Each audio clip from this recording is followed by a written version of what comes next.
কিসের অহংকার দেখাচ্ছ তুমি? কি নিয়ে অহংকার দেখাচ্ছ? আজকে তোমার কাছে 10 কোটি টাকা আছে বলে তুমি অহংকার দেখাচ্ছ? আজকে তুমি 10 তলা বিল্ডিং এ থাকছো বলে তুমি অহংকার দেখাচ্ছ? আজকে তুমি BMW গাড়িতে ঘুরে বেড়াচ্ছ বলে তুমি আজকে তার অহংকার দেখাচ্ছ? আরে ভাই, অহংকার এমনই একটা জিনিস, এই অহংকারের কারণে আজকে রাবণের মতন একজন বিখ্যাত রাজা ধ্বংস হয়ে গেছে।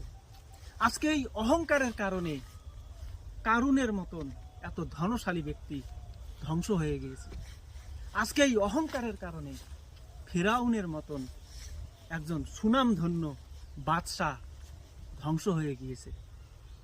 সুতরাং আমার এতগুলো কথা বলার একটাই উদ্দেশ্য যে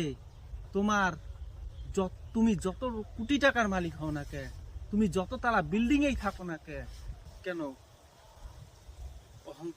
কখনো অহংকার করো না।